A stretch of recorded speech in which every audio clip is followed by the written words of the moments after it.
안녕하세요. 데일 카네기 마스터 트레이너 이미라입니다. 지난주 일인데요. 저녁에 좀 마음의 여유가 있어 산책을 나갔습니다. 산책을 오랜만에 해서 그런지 다리가 아파서 놀이터에 이렇게 잠깐 쉬게 되었는데요. 제가 앉은 벤치 건너편에 한 노부부가 강아지랑 쉬고 계시더라고요. 강아지한테 먹이를 주는 것 같으셨어요. 그런데 가만히 관찰을 해보니까 손에 과자를 올려놓으시고 강아지 코에다가 냄새를 맡게 하고 이내 그걸 몇 걸음 앞으로 던져 놓으시는 거예요. 강아지가 당연히 먹고 싶어서 바로 달려가겠죠. 그런데 너무나 무색하게 줄을 잡아당기시면서 기다려라고 하시는 거예요. 그러니까 잠깐 기다리다가 다시 줄을 좀 놓아주시니까 강아지가 앞으로 달려가서 먹고, 그리고 다시 오면 잘했다고 칭찬을 해주시고, 이 과정을 몇 번을 반복을 하시더라고요. 그렇게 하기를 몇 번, 강아지가 움직이지 않고 스스로 기다렸다가 통제가 되는 것이었어요.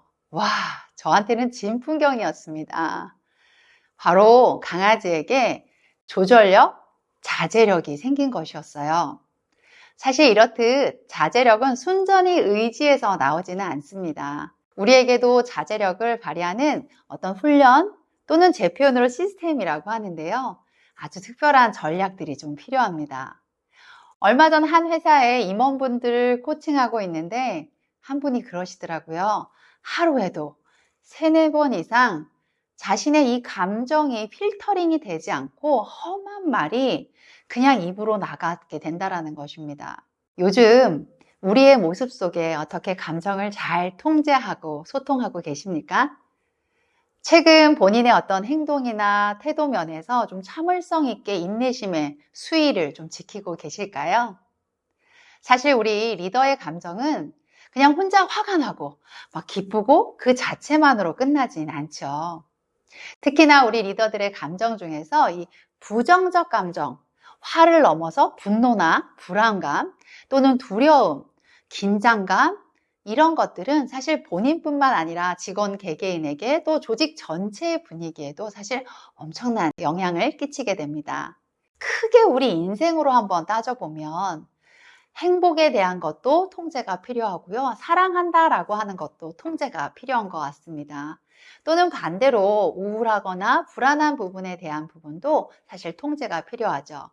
이런 정서적인 많은 감정의 세계에도 우리 리더들은 자기 통제라는 부분이 필요하고 아주 중요한 부분입니다.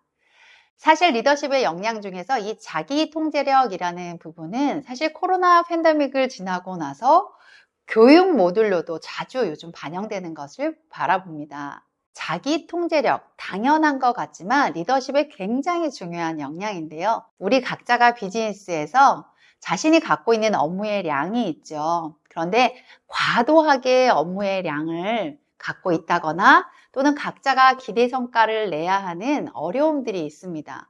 그것만 있는 게 아니죠.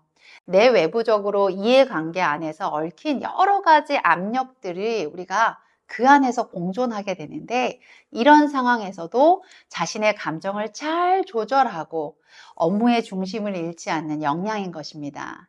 조금 더 요약하자면 현재 내 주변의 많은 이 중압감 속에서도 이 마음의 힘을 잘 유지하고 평정심을 유지하는 역량이라고 보시면 됩니다.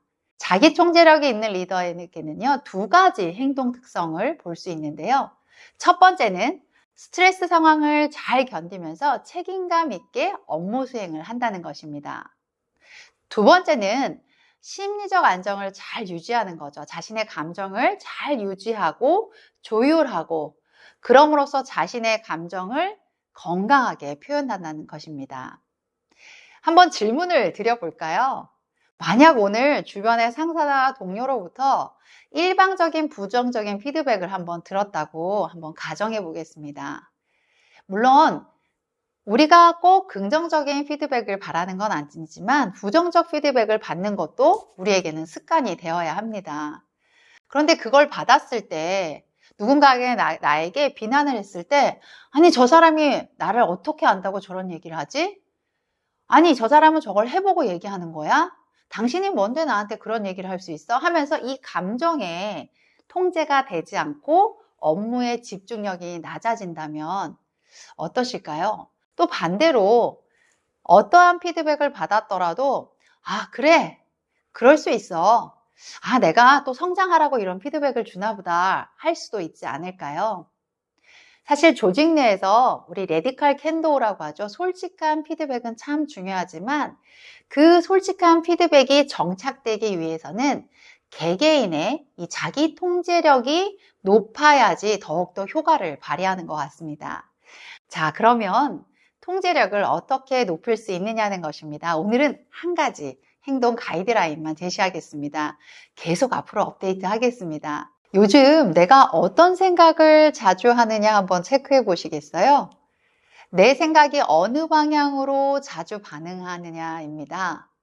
우리 직원들에게는 각자에게 이렇게 성장 마인드셋을 개발해야 한다면서 긍정 마인드를 가져라 라고 이야기를 많이 하시는데 과연 나는 어떠신가입니다.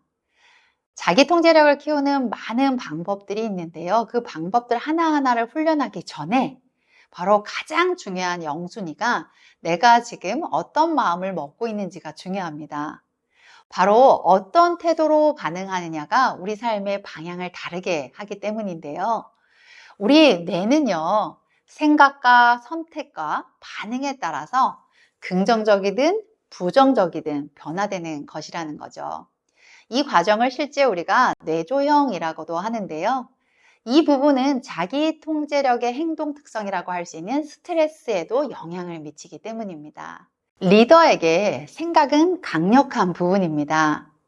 주변 환경에서 많은 사건, 사고들이 일어나지만 그 사건들은 내가 통제할 수 없죠. 하지만 그 사건과 환경에 대해서 내가 어떻게 반응하느냐는 통제할 수 있는 것입니다.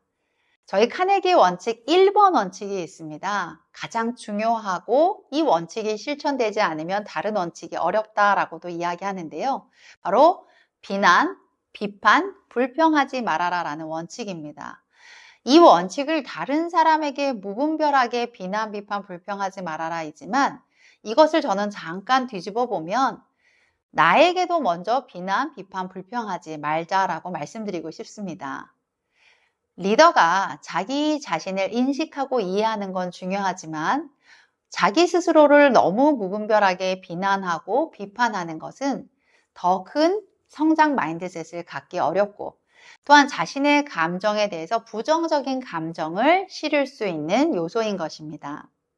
오늘 한번 나의 감정을 알고 관리하는 자기 통제력이 있는 리더의 성장 마인드셋을 위해서 다시 한번 내가 이 부분에 대해서 필요하다라고 생각하는 긍정적인 마인드를 발휘해 보시길 응원합니다. 감사합니다.